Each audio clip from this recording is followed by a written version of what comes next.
অধ্যায় সেটা বলতে চাই না, সবচেয়ে খারাপ অধ্যায় এই ধরনের রাজনীতি, এই ধরনের আইন শৃঙ্খলা ছিল না। প্রতিদিন লোক নিহত হচ্ছে, মানুষের মধ্যে অস্থিরতা বিরাজ করছে, এবং নতুন নতুন ফ্রন্টের মধ্যে যেমন সংবিধান কি হবে না হবে, এটা অ্যামেন্ডমেন্ট করবে বা কি করবে না করবে, এটার কাজ হলো মূল জাতীয় সংসদের। প্রাক্তন প্রধান বিচারপতি শাস্তিযোগ্য অপরাধ করেছেন, তিনি সমগ্র জাতিকে বিপদে ঠেলে দিয়ে, বিশেষ করে আওয়ামী লীগকে গর্তের মধ্যে ঢুকিয়ে দিয়ে তিনি চাকরি থেকে বেরিয়ে গেছেন। কিভাবে? আজকেও আপনি দেখেন পত্রিকায় লেখা আছে, গাছ ফেলে আপনি সুন্দরবনে যাবেন, এটা হয় না।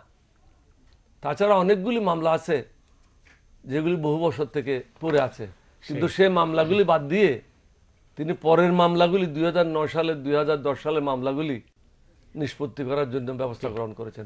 আমি আর দুইটাই কথা বলে শেষ করব। এছাড়াও যুদ্ধ অপরাধীদের বিচার এতদিন কেন নিচ্ছেন? এদেশের মানুষ জানে কারা কারা দুর্নীতি করেছে, দুর্নীতির মামলাগুলি উঠাইতে ব্যস্ত। তাহলে বিএনপি যারা দুর্নীতিবাজ তাদের মামলাগুলি উঠাচ্ছেন না কেন? প্রত্যেকের জন্য একই ধরনের আইন হওয়া উচিত। সুতরাং এই যে ফ্রন্টগুলি এতগুলি খুলেছেন, এগুলি কিন্তু ক্লোজ করার সময় পাবেন না। সুতরাং আমি মনে করি এই সরকার নিজের ভারে নিজের পতন হবে, এবং 2011 সাল হয়তো এই সরকারের জন্য শেষ হতে পারে। কারণ মুসলিম লীগও একদিন এই দেশের সবচেয়ে বড় রাজনৈতিক দল ছিল। এই দেশের 98% লোক 1950 সালের আগে মুসলিম লীগের সদস্য ছিল। তারা কিন্তু আপন গতিতে কখন হারিয়ে গেছে, সমুদ্র তলে দেশে ডুবে গেছে, কেউ জানে না। আমি আপনার কাছে আসছি, পরে আসছি।